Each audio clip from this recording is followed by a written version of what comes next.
Alright, so let's get started with looking at your MSP430 G2, or this also applies to the 5529, or really any microprocessor out there. We need to be able to determine what each pin does, right? So if I actually go through the data sheet here, you end up with a bunch of different parts information, like what does each part do, what is the device number, how do you order it, and stuff like that, all the different specs. But normally pretty quickly in a lot of the data sheets, they give you this pinout. Now, we have the 20 pin version of the G2 that we work with, and if you take a look, these pins have a lot of functionality, and I mean a lot.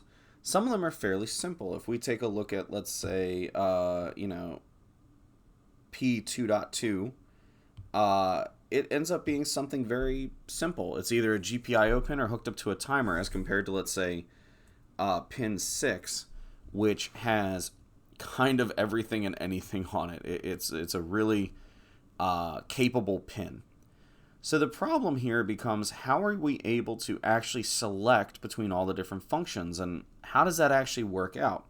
To do this, you actually look, that's the whole point of this data sheet, is to be able to provide you this information. So one of the ways that you could do it is to start kind of just combing through and looking. Otherwise, look at the table of contents. I know for me, I'm going to be looking for the output port. So there's a lot of good information here, but what I care about more is, where is my output port at? As I start scanning through, those look familiar.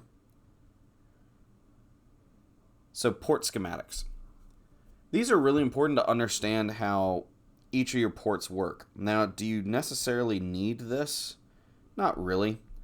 Meaning, do you need to intrinsically understand what every gate and every mux is doing to be able to program anything? Not really, but what you should do is pay very close attention, at least at one point, to how we can actually get an output onto our pin. So if I wanted to just blink the LED, right? Maybe I just want to toggle it on and off using the P1 out, the P1 out register. If we take a look at it, P1 out is located here in the center, and P1 out controls our status. Well, okay, great. If we try to track this forward, well, we either go into this mux, or we're coming up here to another mux, and the problem is this mux here looks like it's controlling another mux, so that's sort of a little bit of a dead end in a way. That's sort of a little bit of a dead end for the purpose that we want. If we wanted to, let's say, turn this pin to an output and then turn it on. Instead, what I could do here is I have to take a look at the, sorry, my iPad's freaking out right now. I'm going to look at the signal coming in through this way. So, okay, I can possibly maybe control my output. It goes through here, goes through a little buffer, that goes through here, that goes through another buffer, and then, hey, look, it comes out to the output. So I can control the state of my pin from the P1 out register if I'm able to allow it. So how do I do that? This mux is what's keeping us from doing that. So if we take a look at this mux, it's controlled by P1 select and P1 select 2. So what this is framing up for us is, if we want to do anything, if I want to say, hey, let the timer control the pin, or maybe I just always want to set it to a 0, that all of these options are controlled by these select registers. Not to mention that because these have so many different functionalities and capabilities, that you also need to determine the direction, right? So we want it to be an output. Well, that means I need a 1 to appear here. And if you look, this tri-state buffer kicks in, and it comes over here. There's all sorts of stuff that this does. The main goal here is I need to get a 1 here. So how do I do that? Well, I can, again, either let the direction register take care of it, the timer, the USCII peripheral, or, we can just output a 1 natively. For all intents and purposes, we are working with a GPIO peripheral, so we would like the GPIO peripheral to be able to control the direction of the pin. So in this case, I need to point the output of this mux to the direction peripheral register. Whew, that was a mouthful. The peripheral's direction register. And hey, look, it's controlled by the same select bits. And whoever designed this, they did a pretty decent job, because if you look at it, the 0, 0 option is always GPIO. The 0, 1 is a timer. And then these other options kind of vary based on what's going on. But the main idea still stands that we need to control some things within registers to do this. Do you have to do this every time? No, TI has done this for you already. And most manufacturers would do this. If I wanted to say turn pin 1.0 into a output, right?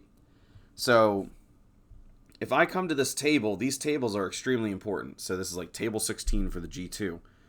But the way that they're typically called is pin functions. And if you notice, this only covers pins, what just happened? Pin 1.0 to 1.2.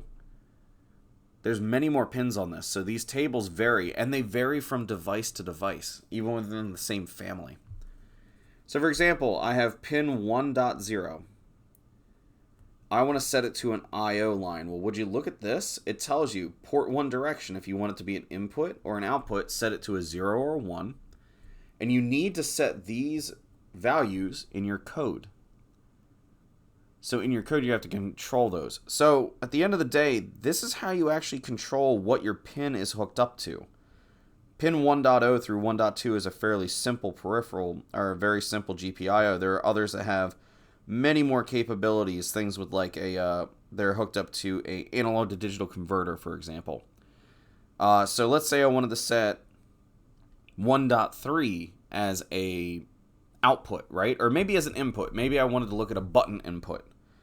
So I would come over here and I say, okay, pin 1.3, I want it as an I/O line. Input needs to be set P1 dir to 0, and I need to set my select registers to 0. Maybe I want port 1.6, for example, to allow the timer to control some hardware interrupts, hardware timer interrupts, or use it to generate PWM. So I go down here and I find pin 1.6. All right, cool. Let me let the timer take control of it. So TA0.1. How do I do this? Well, I need to set my direction register to a 1. Notice this time it's not saying you have an option. You need to set it to 1 to be an output. You're also going to change these bits which control the mux to actually point it towards, hey, where are we at? So you could say like from module, right? So here's the direction. So we need to set this as an output to a 1. Here though, because depending on which pin you have, it depends on what function it can do. I mean, look over here.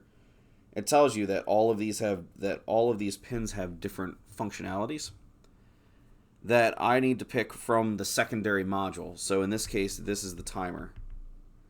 How do I know this? Well, guess what? Not only in the naming is it the priority level, meaning like this is your 0th option, the 1st, the 2nd, but I can literally, not knowing any of that, go, I need the timer to work. And come down here and do what we did. We say, hey, let's get the timer to work. So I need this, this, and this. So, I mean, this is kind of a general overview of how to basically use your datasheet again, but this is the type of information you need to know kind of going into your programming here, because this sets up what your code is actually going to be doing. A lot of people, I think, are stuck in the land of that, oh yeah, they're kind of stuck in, let's say, what I would call like a high-level land of, I'm going to run this thing, I'm going to like set PWM and like turn the LED on, turn LED off. It's like functions. With C, one of the biggest benefits that you have is the fact that you can actually access registers directly, meaning that you can control these things without needing to run these big functions. In fact, most of the stuff here for setting these values equal to 1 or 0 is a single instruction. So it's really crucial to understand how to use these tables and what your peripherals look like. Again, you don't need to memorize this. This data sheet is here for you to use whenever you want. To understand how to get this port, how to get this pin to do exactly what you want.